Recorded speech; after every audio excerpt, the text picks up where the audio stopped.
भरा हुआ था। ड्रैगन और छिपे हुए बाघों की मांद। न केवल 5 प्रमुख संप्रदायों की युद्ध कला प्रतिभाएं एकत्र थीं, बल्कि 3 प्राचीन परिवारों और दांव संघ की बेमिसाल प्रतिभाएं भी लगभग सभी मौजूद थीं। हालांकि विराट के पास अब दिव्य पवन महल का समर्थन था और वह किसी से नहीं डरता था, फिर भी वह मुसीबत को नहीं बुलाना चाहता था। मुसीबत से बचना ही बेहतर समझते हुए विराट ने किसी को भी रत्न भंडार कंपनी की अपनी यात्रा के बारे में नहीं बताया, वरना अगर उस छोटी बेवकूफ माया को पता चल जाता और वह साथ आ जाती तो उसके व्यक्तित्व को देखते हुए वह शायद कोई मुसीबत खड़ी कर देती। विराट रत्न भंडार कंपनी के प्रवेश द्वार पर पहुंचा। विशाल सिंदूरी द्वार के बाहर लोगों का समुद्र उमड़ा हुआ था, एक हलचल भरा और जीवंत दृश्य। विराट ने चारों ओर देखा, फिर शार्दुल के साथ कंपनी के भीतर चला गया। शार्दुल अब एक बड़े सफेद बिल्ले के रूप में विराट के कंधे पर बैठा था, किसी भी दुश्मन को उसे नुकसान पहुंचाने से रोकने के लिए अपने परिवेश का सावधानीपूर्वक सर्वेक्षण कर रहा था। इतने लंबे समय तक नाक दंत चावल खाने और अपने पेट के भीतर जहरीले ड्रैगन से अधिकांश ऊर्जा बचाने के बाद शार्दुल की अर्ध आरोहण लोक साधना अब पूरी तरह से स्थिर थी।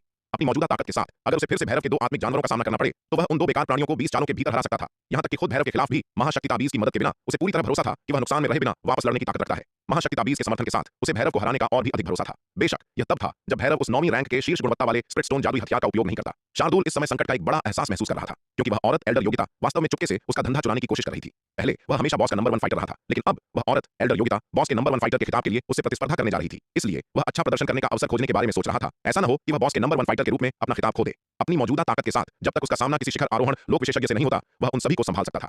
विराट ने विनोद द्वारा दिया गया निमंत्रण रत्न भंडार कंपनी के प्रवेश द्वार पर गार्ड को सौंपा, फिर वीआईपी मार्ग से प्रवेश किया। वीआईपी मार्ग में प्रवेश करने के बाद विराट आखिरकार लोगों के समुद्र से बाहर निकल पाया। जो लोग वीआईपी मार्ग से प्रवेश कर सकते थे वे आखिरकार अल्पसंख्यक थे। मार्ग बहुत अधिक विशाल था। प्रवेश करने के कुछ ही समय बाद विराट ने विनोद और सुहासिनी को अपना स्वागत करने के लिए आते देखा। भाई विराट, आप आ गए। विनोद ने बेहद उत्साह के साथ खिलखिलाते हुए उसका स्वागत किया। छोटे मालिक विराट। सुहासिनी भी आगे आई, विराट को प्रणाम किया और धीरे से पुकारा, भाई विनोद, मिस सुहासिनी। विराट ने मुस्कान के साथ अभिवादन का उत्तर दिया और हाथ जोड़कर अभिवादन किया। अभिवादन के आदान प्रदान के बाद विनोद विराट को रत्न भंडार कंपनी के नीलामी घर की ओर ले जाने वाला था। ये छोटी सुंदरी काफी सुंदर है, मैं इसे ले जा सकता हूं और इसके साथ खेल सकता हूं। तभी एक तरफ से बेहद छिछोरी आवाज आई। विराट ने अपना सिर घुमाया और एक छिछोरे और अभिमानी चेहरे वाले युवक को देखा, जो लापरवाही का भाव लिए हुए कई योद्धाओं के साथ उनकी ओर आ रहा था। यह छिछोरा युवक अर्ध आरोहण लोक में था और जबकि उसके कई योद्धा भी अर्ध आरोहण लोक में थे, 2 अन्य आरोहण लोक के मध्य चरण में थे। आरोहण लोक के मध्य चरण वाले 2 योद्धा छिछोरे युवक के चारों ओर पहरा दे रहे थे। स्पष्ट रूप से उसके निजी अंगरक्षक थे। यह देखकर विराट की आंखें थोड़ी सिकुड़ गईं। एक मामूली अर्ध आरोहण लोक योद्धा के साथ 2 मध्य चरण आरोहण लोक अनुयायी थे। ऐसा लग रहा था कि इस छिछोरे युवक की पहचान काफी असाधारण थी। छोटी सुंदरी, मैंने तुम्हें पसंद किया है, मेरे साथ चलो। छिछोरा युवक सुहासिनी के पास गया और उसकी ठुड्डी उठाने के लिए हाथ बढ़ाया। यह देखकर सुहासिनी का चेहरा डर से पीला पड़ गया। वह विनोद के पीछे छिप गई और कांपती हुई आवाज में चिल्लाई, अध्यक्ष विनोद महोदय, कृपया थोड़ा सम्मान दिखाएं। विनोद ने गंभीर आवाज में कहा, उस छिछोरे युवक को देखते हुए, बुढ़े, मेरे रास्ते से हट जा, वरना मुझे तुझे मारने के लिए दोषी मत ठहराना। छिछोरे युवक ने विनोद पर एक नजर डाली और उपहास किया, मैं युमेश शाही शहर में रत्न भंडार कंपनी का उपाध्यक्ष हूं। यह रत्न भंडार कंपनी है, आप यहां इतनी अकड़ नहीं दिखा सकते। विनोद ने छिछोरे युवक को घूरा और सख्त चेहरे के साथ चिल्लाया, हे, रत्न भंडार कंपनी का उपाध्यक्ष तो क्या? छिछोरे युवक ने उपहास किया, यह मत बताओ कि तुम युमेश शाही शहर में रत्न भंडार कंपनी के उपाध्यक्ष हो। भले ही तुम अध्यक्ष होते तो क्या, अगर मैं चाहूं तो तुम्हें मार सकता हूं। देखते हैं कौन हस्तक्षेप करने की हिम्मत करता है। यह सुनकर विनोद का चेहरा बदल गया। यह युवक यह अच्छी तरह जानते हुए भी कि वह युमेश शाही शहर में रत्न भंडार कंपनी का उपाध्यक्ष है, फिर भी उसके साथ इतना अपमानजनक व्यवहार करने की हिम्मत कर रहा था। आखिर यह युवक था कौन? कालू, मेरे लिए इस बुढ़े हरामखोर को मार डालो। छिछोरे युवक ने अपने बगल में एक अर्ध आरोहण लोक योद्धा से कहा। जी छोटे मालिक। कालू नाम के अर्ध आरोहण लोक योद्धा ने छिछोरे युवक को प्रणाम किया। इतना कहकर कालू नाम का योद्धा आगे बढ़ा और विनोद पर मुक्का मारा। यह देखकर विनोद के चेहरे के भाव काफी बदल गए। वह केवल महान क्षेत्र का एक शिखर स्तरीय योद्धा था और वह आमतौर पर व्यापार पर ध्यान केंद्रित करता था, शायद ही कभी लड़ाई में शामिल होता था। उसकी लड़ने की ताकत केवल औसत थी। समान स्तर के योद्धाओं के खिलाफ वह शायद मुकाबला कर पाता, उसे किसी उच्च स्तर के व्यक्ति से लड़ने का कोई भरोसा नहीं था। और कालू नाम का यह योद्धा स्पष्ट रूप से कोई साधारण अर्ध आरोहण लोक योद्धा नहीं था। उसके हमले ने भयानक ताकत प्रदर्शित की। यदि वह कालू के मुक्के से टकराया तो वह गंभीर रूप से घायल हो जाएगा अगर मारा नहीं गया। लेकिन इस मुक्के का सामना करते हुए विनोद ने अपने दांत पीस लिए, इसका डटकर मुकाबला करने के लिए दृढ़ संकल्पित। उसके पीछे सुहासिनी खड़ी थी, जिसकी ताकत उससे काफी कम थी। अगर वह चकमा देता तो सुहासिनी बड़ी मुसीबत में पड़ जाती। वह मुक्के से बच सकता था, लेकिन अगर सुहासिनी ने इसे लिया तो वह लगभग निश्चित रूप से मर जाएगी। तभी इस नाजुक पल में हरे रंग में एक आकृति कौंधी और उसका रास्ता रोक लिया। कालू की आती हुई मुट्ठी को पकड़ लिया। एक कान फाड़ देने वाली गूंज हुई। कालू की मुट्ठी हरे रंग की आकृति के फैले हुए हाथ से टकराई, लेकिन ऐसा लगा जैसे उसने एक अविश्वसनीय रूप से ठोस पहाड़ पर प्रहार किया हो, जो पूरी तरह से अड़िग रहा। कालू ने करीब से देखा और पाया कि यह विनोद के बगल में खड़ा वह मामूली मध्यचरण लघु महान क्षेत्र का कीड़ा था, जिसने उसका मुक्का रोका था। यह देखकर कालू की आंखें अविश्वास से चौड़ी हो गईं। ये क्या बकवास है? एक मामूली मध्यचरण लघु महान क्षेत्र के कीड़े ने वास्तव में उसका मुक्का रोक लिया। हालांकि उसने अपनी पूरी ताकत का इस्तेमाल नहीं किया था, लेकिन एक सामान्य अर्ध आरोहण लोक योद्धा के लिए भी इस तरह के वार का सामना करना मुश्किल होगा।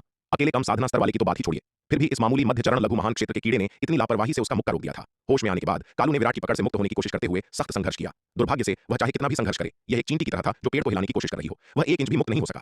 तू छोटे जानवर, छोड़ मुझे, कालू चिल्लाया। इतना कहकर उसने अपना पैर उठाया और विराट को लात मारी। हम्फ! विराट ने इस पर ठंडक से सूंघा और एक जोरदार दबाव के साथ कड़क! कालू की मुट्ठी पूरी तरह से कुचल गई। आ!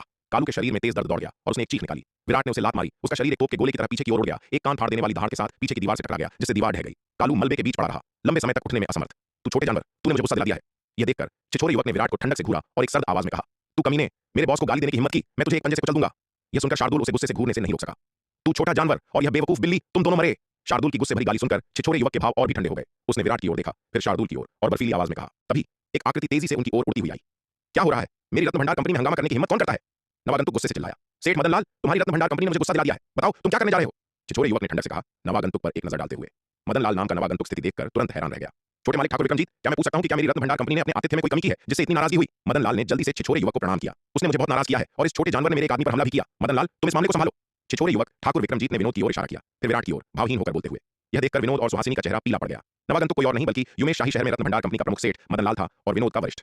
इस छिछोरे युवक के प्रति मदनलाल का डर उस युवक की ताकत के बारे में बहुत कुछ बता रहा था। यह मामला अच्छा खत्म होने की संभावना नहीं थी। विनोद का दिल डूब गया। उसने मूल रूप से सोचा था कि उपाध्यक्ष के रूप में युमेश शाही शहर आना उसके लिए प्रमुखता की ओर बढ़ने का एक और अवसर होगा, लेकिन उसने कभी उम्मीद नहीं की थी कि यह जगह उसके लिए बाघों की मांद होगी। विनोद, आखिर क्या हुआ?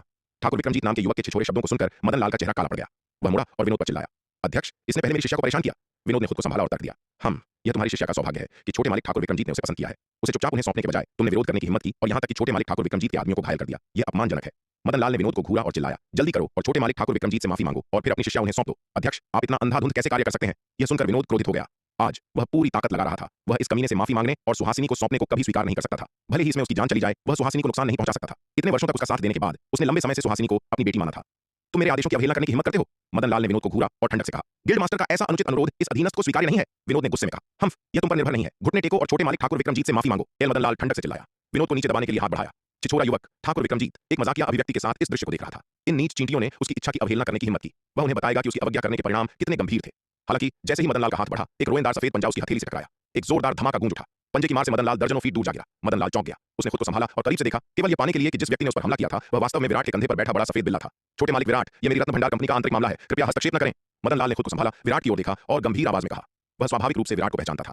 विराट ने युमेश शाही शहर में इतनी मुसीबत खड़ी की थी। अगर वह विराट को नहीं पहचानता तो वह युमेश शाही शहर में रत्न भंडार कंपनी का अध्यक्ष मूर्ख होगा। हालांकि उसे उम्मीद नहीं थी कि विराट के बगल में बड़ा सफेद बिल्ला इतना भयानक रूप से शक्तिशाली होगा। आखिरकार वह एक गरिमामय अंतिम चरण आरोहण लोक विशेषज्ञ था। फिर भी उसे इस बड़े सफेद बिल्ले ने एक ही पंजे से पीछे हटा दिया था। एक साल पहले जब यह बड़ा सफेद बिल्ला भैरव और उसके दो आत्मिक जानवरों के खिलाफ लड़ा था, हालांकि यह भी शक्तिशाली था, लेकिन यह इतना भयानक नहीं था। प्यारे सफेद बिल्ले को देखकर मदनलाल को अविश्वास की भावना महसूस करने से नहीं रोक सका। सिर्फ एक साल में बिल्ली की ताकत इतनी नाटकीय रूप से कैसे बढ़ सकती है? मदनलाल के शब्द सुनकर ठाकुर विक्रमजीत ने विराट को देखते हुए अपनी आंखें सिकोड़ लीं। ऐसा लग रहा था कि यह बच्चा कोई ऐरा गैरा नहीं था। उसके जैसा एक मामूली मध्य चरण लघु महान क्षेत्र कचरा वास्तव में मदनलाल द्वारा छोटे मालिक के रूप में संबोधित किया गया था। हालांकि इसके बावजूद ठाकुर विक्रमजीत ने अभी भी विराट को गंभीरता से नहीं लिया। भले ही इस छोटे छोकरे की पृष्ठभूमि शक्तिशाली हो, क्या वह उसके ठाकुर परिवार से तुलना कर सकता है? पूरे मध्य महाद्वीप में दाव संघ के अलावा ऐसी कोई ताकत नहीं थी जिससे उसका ठाकुर परिवार डर सके। विनोद मेरा दोस्त है, मैं उसे इतनी बेवजह तंग होते हुए कैसे देख सकता हूं? विराट ने मदनलाल से शांति से कहा। इसके अलावा आपके युमेश शाही शहर रत्न भंडार कंपनी के उपाध्यक्ष के रूप में विनोद को बाहरी लोगों द्वारा अपमानित किया जा रहा है और आप युमेश शाही शहर रत्न भंडार कंपनी के अध्यक्ष के रूप में न केवल उसके लिए खड़े नहीं होते हैं, बल्कि आप इस बेकार बदमाश की चापलूसी करने के लिए अपने ही लोगों को धमकाने में उसके साथ शामिल हो जाते हैं। क्या रत्न भंडार कंपनी आप जैसे रीढ़विहीन कायरों से भरी है जो चापलूस और गुलाम है? यदि ऐसा है तो रत्न भंडार कंपनी की महान प्रतिष्ठा वास्तव में अवांछित है। बहुत खूब कहा। जैसे ही विराट ने बोलना समाप्त किया, एक तरफ से एक जयकार आई। विराट ने अपना सिर घुमाया और एक अमीर कपड़े पहने युवक को अपनी ओर आते देखा।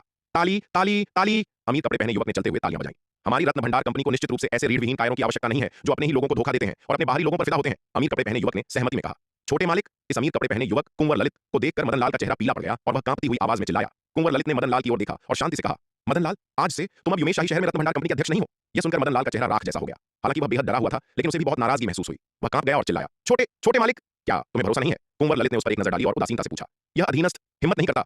कुंवर ललित की उदासीन निगाहें देखकर मदनलाल फिर से कांप गया और जल्दी से कहा, यह अधीनस्थ पालन करता है। कुंवर ललित, तुम्हारा क्या मतलब है? यह दृश्य देखकर छिछोरे युवक ठाकुर विक्रमजीत ने त्योरियां चढ़ा लीं और कहा, मेरा क्या मतलब है? क्या यह स्पष्ट नहीं है छोटे मालिक ठाकुर विक्रमजीत? कुंवर ललित नाम के शानदार कपड़े पहने युवक ने उसे देखने के लिए मुड़कर मुस्कुराते हुए कहा, कुंवर ललित, तुम मुझे कुछ मामूली चींटियों के लिए इतनी भी इज्जत नहीं दोगे? ठाकुर विक्रमजीत ने उसकी ओर देखा और बड़े असंतोष के साथ कहा, छोटे मालिक ठाकुर विक्रमजीत, मुझे खेद है, लेकिन मेरी रत्न भंडार कंपनी के भीतर कृपया नियमों का पालन करें, अन्यथा मुझे आपको जाने के लिए कहना होगा। कुंवर ललित, उसकी मुस्कान वैसी ही रही, ने छिछोरे युवक ठाकुर विक्रमजीत की ओर देखा और शांति से कहा, कुंवर ललित, तुम बहुत अच्छे हो। यह सुनकर ठाकुर विक्रमजीत का चेहरा बहुत बदसूरत हो गया। उसने कुंवर ललित को घूरा और ठंडक से कहा, छोटे मालिक ठाकुर विक्रमजीत का धन्यवाद, मैं हमेशा से बहुत अच्छा रहा हूं। कुंवर ललित ने मुस्कुराते हुए कहा। यह सुनकर ठाकुर विक्रमजीत को ऐसा लगा जैसे उसने कोई मक्खी निगल ली हो। चलो, उसने जोर से सूंघा और अपने आसपास के गुर्गों से ठंडक से कहा। इतना कहकर वह मुड़ा और रत्न भंडार कंपनी के बाहर निकलने की ओर चल दिया। नीलामी में शामिल होने से भी इनकार कर दिया। कुछ कदम चलने के बाद वह अचानक रुका। विराट और विनोद को घूरने के लिए मुड़ा और ठंडक से कहा, तुम दो चींटियां, यह मत सोचो कि आज का मामला खत्म हो गया है। अपनी गर्दन साफ कर लो और मेरे द्वारा अपना सिर लेने का इंतजार करो। ठाकुर विक्रमजीत, अगर तुमने मेरी रत्न भंडार कंपनी के अध्यक्ष पर हाथ डालने की हिम्मत की तो तुम परिणामों को आजमा सकते हो। यह सुनकर कुंवर ललित का चेहरा भी ठंडा हो गया और उसने बोलते समय धीरे धीरे ठाकुर विक्रमजीत को घूरा। कुंवर ललित के शब्द सुनकर ठाकुर विक्रमजीत ने ठंडक से सूंघा, फिर अपने गुर्गों के साथ रत्न भंडार कंपनी छोड़ दी। ठाकुर विक्रमजीत के जाने के बाद कुंवर ललित विराट की ओर मुड़ा और मुस्कुराते हुए कहा, मैं मानता हूं कि यह पिछले कुछ वर्षों के युमेश शाही शहर के प्रसिद्ध छोटे मालिक विराट हैं। मैं हिम्मत नहीं करूंगा, क्या मैं पूछ सकता हूं कि आप कौन हैं भाई? विराट ने हाथ जोड़कर कहा, मैं कुंवर ललित हूं, रत्न भंडार संप्रदाय से।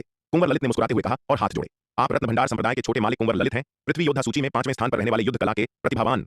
यह सुनकर विराट अपनी आंखों में आश्चर्य का संकेत दिखाने से खुद को नहीं रोक सका। वह कुंवर ललित की प्रतिष्ठा से अवगत था। युमेश शाही शहर में अपने वर्षों के दौरान उसने पहले ही एल्डर योग्यता से पृथ्वी योद्धा सूची में शीर्ष 100 युद्ध कला प्रतिभावानों के बारे में पूछताछ की थी। यह कुंवर ललित, रत्न भंडार संप्रदाय का छोटा मालिक, वास्तव में पृथ्वी योद्धा सूची में 5वें स्थान पर रहने वाला युद्ध कला का प्रतिभावान था। उसने छिछोरे युवक ठाकुर विक्रमजीत के साथ कुंवर ललित की बातचीत सुनी थी और संदेह किया था कि शानदार कपड़े पहने युवक कुंवर ललित था जो पृथ्वी योद्धा सूची में 5वें स्थान का अधिकारी था। उसे यह उम्मीद नहीं थी कि यह वही होगा। अब विराट पहले से ही जानता था कि रत्न भंडार कंपनी वास्तव में रत्न भंडार संप्रदाय की संपत्ति थी। यह आश्चर्य की बात नहीं थी कि कुंवर ललित रत्न भंडार संप्रदाय के छोटे मालिक के रूप में एक शब्द के साथ युमेश शाही शहर में रत्न भंडार कंपनी के अध्यक्ष मदनलाल को बर्खास्त कर सकता था।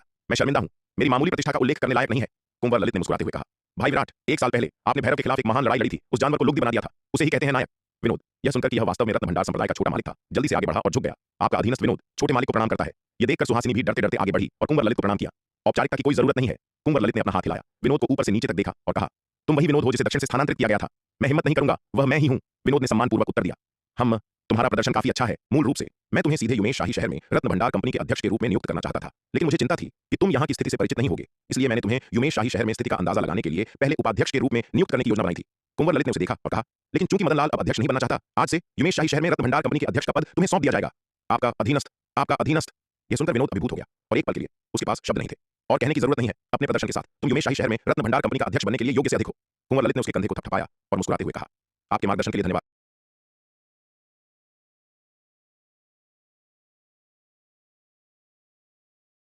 आपकी दया, अब तुम जा सकते हो। मेरे पास कुछ है जो मैं भाई विराट से कहना चाहता हूँ। कुंवर ललित ने हाथ हिलाया और कहा, जी छोटे मालिक, मैं चलता हूँ। विनोद ने जल्दी से सम्मानपूर्वक सिर झुकाया और सुहासिनी के साथ चला गया। कुंवर ललित ने मदन लाल पर एक नजर डाली, जो अभी भी अजीब तरह से एक तरफ खड़ा था, और शांति से कहा, मदन लाल, तुम भी अब जा सकते हो। मैं तुम्हें बाद में ढूंढ लूंगा। जी छोटे मालिक। मदन लाल ने सिर झुकाया और कुछ हद तक निराश होकर चला गया। सबके जाने के बाद केवल कुंवर ललित, विराट और शार्दुल रह गए। भाई विराट, क्या आप मेरे साथ ड्रिंक लेने का सम्मान करेंगे? कुंवर ललित ने विराट को देखा और मुस्कुराते हुए कहा, बहुत अच्छा। चूंकि भाई ललित ने इतनी दयालुता से मुझे आमंत्रित किया है, तो मैं विराट इसे विनम्रतापूर्वक स्वीकार करूंगा। विराट ने अभिवादन में हाथ जोड़ते हुए कहा। हालांकि विराट को उम्मीद नहीं थी कि कुंवर ललित वास्तव में उसे पीने और अय्याशी के लिए मदिरा अमर मंडप ले जाएगा। यह देखकर विराट को गुप्त रूप से ठंडा पसीना आ गया। गनीमत थी कि वह इस बार रत्न भंडार कंपनी आते समय चंपा और माया को अपने साथ नहीं लाया था, वरना पूरी तरह से बखेड़ा खड़ा हो जाता। शराब पीने के दौरान कुंवर ललित ने भैरव के साथ विराट की लड़ाई के कुछ विशिष्ट विवरणों के बारे में पूछताछ की। कुछ बातचीत के बाद विराट को एहसास हुआ कि कुंवर ललित का उसके करीब आने का उद्देश्य उसे ईमानदारी से दोस्ती करना नहीं था, बल्कि भैरव की स्थिति के बारे में जानना था। सबसे महत्वपूर्ण बात यह थी कि वह भैरव के कब्जे में 9वीं रैंक के शीर्ष गुणवत्ता वाले आक्रामक खजाने की शक्ति को समझना चाहता था। इसके अलावा वह विराट से चंपा के बारे में पता लगाना चाहता था। कुंवर ललित के इरादों को भांपने के बाद विराट मदद नहीं कर सका, लेकिन अंदर ही अंदर उपहास किया, हे भगवान, वे मेरे साथ मूर्ख जैसा व्यवहार कर रहे हैं। यह अच्छी तरह जानते हुए कि कुंवर ललित उससे दोस्ती करने में वास्तव में दिलचस्पी नहीं रखता था, विराट ने दिखावा करने की जहमत नहीं उठाई। कुछ ड्रिंक के बाद उसने विदा ली। बेशक उसने कुंवर ललित के साथ संबंध नहीं तोड़े। हालांकि उसे ड्रिंक के लिए आमंत्रित करने के पीछे कुंवर ललित के इरादे शुद्ध नहीं थे, लेकिन उसने कम से कम सतह पर एक विनम्र और गर्मजोशी भरा व्यवहार बनाए रखा था। जहां उनके दोस्त बनने की संभावना नहीं थी, वहीं वे जरूरी नहीं कि दुश्मन भी हों। कुंवर ललित ने विराट को रुकने के लिए मनाने की कोशिश की, लेकिन यह देखकर कि विराट जाने के लिए दृढ़ संकल्पित था, वह केवल उसे विदा करने के लिए उठ सका। विराट की जाती हुई आकृति को देखते हुए कुंवर ललित मुस्कुराया। बेफिक्र, विराट के प्रति उसका प्रभाव अच्छा था, लेकिन दुर्भाग्य से विराट की ताकत बहुत कमजोर थी। वे बस एक ही स्तर पर नहीं थे। यदि विराट समान दायरे का योद्धा होता, तो उसके पास उससे दोस्ती करने का वास्तविक मौका हो सकता था। जहां तक उसने विराट से पहले विराट की भैरव के खिलाफ लड़ाई के बारे में कहा था, वह केवल विनम्र बात थी। प्रतिष्ठित रत्न भंडार संप्रदाय के छोटे मालिक के रूप में, जबकि वह 1 साल पहले विराट और उसके समूह की भैरव और अन्य पशुपालन संप्रदाय के योद्धाओं के खिलाफ महान लड़ाई के विवरण से गहराई से परिचित नहीं था। वह जानता था कि जो वास्तव में भैरव से लड़ा था, वह विराट नहीं था, बल्कि दिव्य पवन महल की युवा स्वामिनी थी। वह भैरव और दिव्य पवन महल की युवा स्वामिनी के पास मौजूद 9वीं रैंक के शीर्ष गुणवत्ता वाले स्पिरिट स्टोन जादुई खजानों से कुछ हद तक सावधान था। बेशक जब वह सावधान था, वह भयभीत नहीं था। प्रतिष्ठित रत्न भंडार संप्रदाय के छोटे मालिक के रूप में उसके पास खजानों की कोई कमी नहीं थी। हालांकि 9वीं रैंक के शीर्ष गुणवत्ता वाले स्पिरिट स्टोन जादुई खजाने दुर्लभ थे, लेकिन रत्न भंडार संप्रदाय उनके बिना नहीं था। आखिरकार रत्न भंडार संप्रदाय के तहत रत्न भंडार कंपनी के पास मानव जाति के पूरे क्षेत्र में फैले व्यवसाय थे और इसकी संपत्ति 3 प्राचीन कुलीन परिवारों से भी अधिक थी। यह ठीक इसकी अपार संपत्ति के कारण था कि हालांकि रत्न भंडार संप्रदाय केवल 5 प्रमुख संप्रदायों में स्थान रखता था, लेकिन इसकी वास्तविक ताकत 3 प्राचीन कुलीन परिवारों की तुलना में बहुत कमजोर नहीं थी। मदिरा अमर मंडप छोड़ने के बाद विराट रत्न भंडार कंपनी के नीलामी घर की ओर बढ़ा। चूंकि वह पहले से ही रत्न भंडार कंपनी में था, उसने सोचा कि उसे नीलामी देखनी चाहिए। अगर वह लोग गुप्त रूप से देख रहे थे, जब उन पर हमला किया गया तो उन्हें बहुत नुकसान हुआ। सभी खून थूकने लगे और गंभीर रूप से घायल हो गए। यह केवल इसलिए था क्योंकि महारानी रेणुका ने बड़ी रकम जीती थी और उत्साह की स्थिति में थी कि वह हत्या का तांडव नहीं करना चाहती थी। अन्यथा जिन लोगों ने उनके प्रति बुरा इरादा रखने की हिम्मत की, उन्हें कहीं अधिक गंभीर परिणामों का सामना करना पड़ता। सभी गुप्त निगाहों के बाद रानी युमेश शाही शहर में एक एकांत स्थान बनी। वहां उन्होंने विराट, माया, हंसा और गायत्री ने फिर से छाया से बाहर निकलने से पहले अपनी उपस्थिति और आभा को बदलने के लिए वेश बदल और आभा गोवन ताबीजों का उपयोग किया। समूह सीधे दिव्य पवन महल के मुख्यालय नहीं लौटा। इसके बजाय उन्होंने रहने के लिए एक सत्ता के मामले में उस पर कोई रहम नहीं करने